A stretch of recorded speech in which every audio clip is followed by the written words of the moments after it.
Hello everyone, my name is Alua and I'm going to help you with revising some history topics. This video we're going to start with the first unit to the First World War, and the first topic is the causes. As you already know, there are two types of causes, long-term and short-term. Firstly, we're going to start with the long-term causes, and to remember all these factors, the acronym MAIN can be used. So this acronym includes militarism, alliance, imperialism, and nationalism. I'm going to start with the imperialism, or creating overseas empires. In 19th century, this concept was important for the whole history. Western European countries, primarily Britain, France, and Germany's possession of an empire conferred economic and potential military power as well as prestige. There is a number of reasons why these countries were expanding their territories with regard to economic factors. They're coming through the Industrial Revolution, so there is a need for resources and raw materials for industrial production. Colonies also provide strategic military locations for refueling ships, for example. So having colonies located at strategic points can aid those naval operations. Therefore, France, Britain, and Germany focused their colonies mainly on Asia and Africa, while Russia and Austria-Hungary had their interests in Balkans. As you can see on this map, much of Africa, South Asia, and Southeast Asia was colonized by these Western European countries, and the green part is a territory of Great Britain that was the largest empire at the start of 20th century.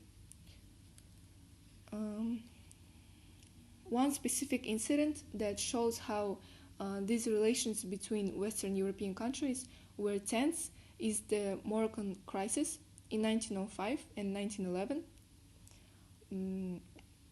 Morocco itself was a strategic place with an economic potential that was claimed by France as a part of their North African colonies, and their agreement with Britain allowed France to control Morocco. However, Germany, rising in power in Western Europe at the time, disagreed with their statement and threatened to attack France. During the Algeciras conference held in Spain in 1906, Britain firmly supported its Entente partner, forcing Germany to agree to allow France to extend further control over Morocco.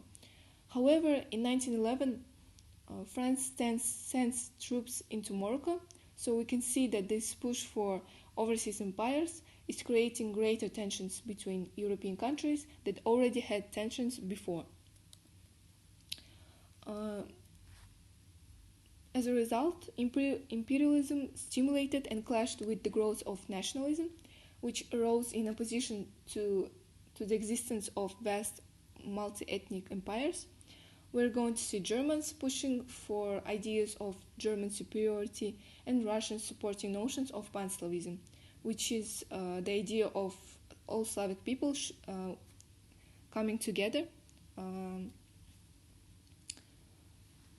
in some kind of nationalistic pride. The French are also demanding standing together in solidarity to demand for a territory like Alsace-Lorraine. War is seen as a method to demonstrate country's national power, and so if you are nationalistically proud of your country, you might be able to use a war to demonstrate this. There was also an idea that was born in 19th century, social Darwinism, presented a process of natural selection that would explain why some countries have a right to dominate the world, like Germany, France, and etc. The growth of militarism on the eve of the First World War manifested itself in the glorification of military strengths, and an arms race in which escalating amounts of money were spent on defense, leading to increase in the size of armies, weaponry, due to technological developments. And this is deeply connected with the idea of nationalism as well, A state's value is seen in the strength of the military. There were longer periods of conscription, more praise for military values in schools and in youth organizations such as Boy Scouts. As will be shown, the much larger military forces needed time to get ready for war, so the concept of mobilization came about.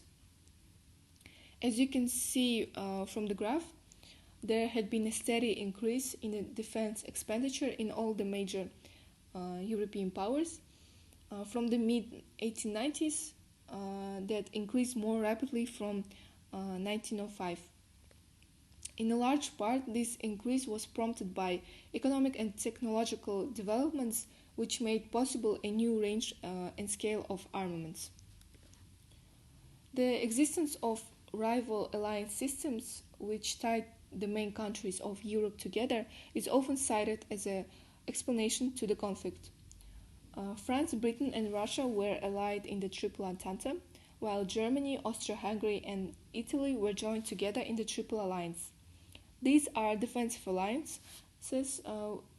That doesn't mean that if one country attacks someone, they've all got to attack this. This means that if one country is attacked, they would all have to defend themselves, or they would all defend each other. Germany in the early 90s, to be precise in 1905, developed their first version of the Schlieffen Plan, which was a plan to attack France through neutral Belgium and lead to a quick defeat of France. Before they might have been challenged in the east by Russia, which means that they with the help of this plan, they avoided the war on two fronts.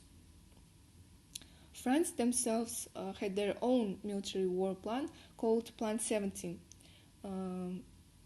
which called for a more frontal assault into Germany, into the region of Alsace and Lorraine, to regain those territories.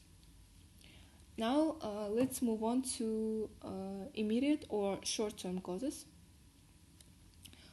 So the main event that was the most immediate one was the assassination of Franz Ferdinand on 28th of June in 1914.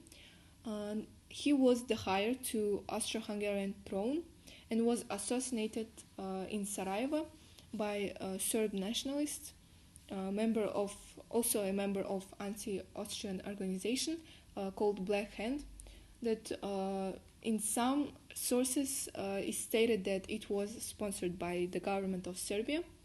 However, it is not 100% true. So Austria-Hungary had long been desirous of war with Serbia, its main rival in the Balkans, and seized on the opportunity, which was the assassination, to provoke military action. And after this assassination, Austria-Hungary sent an ultimatum to the Serbian government on 23rd of July in 1914, demanding to open a judicial inquiry into the perpetrators of the assassination, giving only 48 hours to respond. On 6th of July, the German government essentially offered unconditional assistance to Austria-Hungary, also known as blank check guarantee. Serbia mostly accepted all demands except the main one, which was opening a judicial inquiry. So they were against this demand. As a result, we can see that this assassination led to conflict. So these days are called July days, where countries were trying to establish diplomatic relations. On 26th of July, a conference to settle the crisis was proposed by Britain. France, Italy, and Russia signaled their willingness to attend. However, Germany rejected the proposal, so the conference never met. On 29th of July, Britain proposed international mediation the day after the Austro-Hungarian declaration of war on Serbia, and on 29th of July, the German Chancellor Bethmann Hollweg urged Austria-Hungary to limit its invasion of Serbia to an occupation of Belgrade and urged Austria-Hungary to open talks with Russia. These proposals were ignored by Austria-Hungary. Therefore, these attempts to establish diplomatic relations were failed, and as a result, we can see the number of different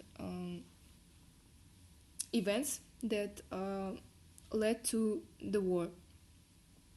Russia mobilized its army on 31st of July, as Serbia failed to meet ultimatum sent by Austria-Hungary, and Germany declared war on Russia and France.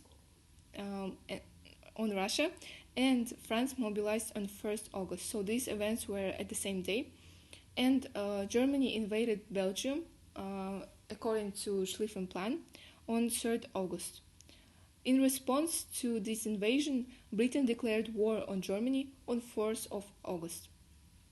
So all of these events led to the conflict between the major European powers that is also known as First World War. So that's all. Thank you for listening.